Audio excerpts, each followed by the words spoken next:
अध्यक्ष महोदय, सभागृहामध्ये एक अतिशय संवेदनशील आणि अत्यंत महत्त्वाच्या अशा विषयावर आदरणीय भाऊंनी अर्धा तास चर्चा मांडली।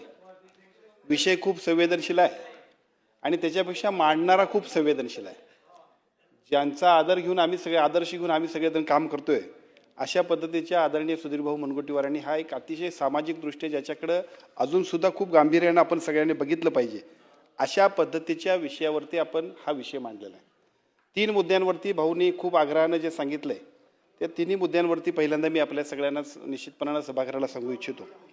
विशेषतः पहिल्या टप्प्यामध्ये ज्याचा उल्लेख आपण केला की संजय गांधी निराधार योजनेसाठी जसं दिव्यांगांसाठी आणि पक्षाघातासाठी 21,000ची अट आपण विशेष बाब म्हणून 50,000 रुपये केली, तशा पद्धतीने कॅन्सरच्या पेशंटसाठी करण्याबद्दल सुद्धा आपण आपल्या स्टाईलमध्ये सांगितलं। आता ते भाऊ आणि आम्ही याच्यात जमीन आसमानचा फरक आहे, पण तरीसुद्धा आपली भूमिका आणि आपली भावना आणि आम्हा सगळ्यांचीच भावना तीच आहे की ज्यावेळेला आपल्या घरात एखादा पेशंट होतोय आणि त्या पेशंटची जी काय वाईट अवस्था होते, त्या पेशंटला आपण ज्या पद्धतीने न्याय द्यायला पाहिजे, त्यासाठी निश्चितपणाने सभागृहामध्ये आदरणीय मुख्यमंत्री आणि दोन्ही उपमुख्यमंत्र्यांच्या कानावरती घालून या विषयावरती निर्णय घेणं अपेक्षित आहे। कारण पेशंटची संख्या खूप वाढते, घराघरामध्ये ज्या पद्धतीने विशेषतः ज्यांची आर्थिक परिस्थिती खूप हलाखीची आहे, त्या घरांमध्ये जी अवस्था होते ती आज एक कार्यकर्ता म्हणून आम्ही ज्यावेळेला बघतोय त्यावेळेला हा निर्णय होणं निश्चितपणाने अपेक्षित आहे। त्यामुळे सरकार म्हणून याच्याबद्दल अतिशय सकारात्मक पद्धतीने निर्णय घेणं अपेक्षित आहे आणि निश्चितपणाने सभागृहाच्या नेत्यांच्या कानावरती घालून याच्याबद्दल आपण निर्णय घेण्याबद्दल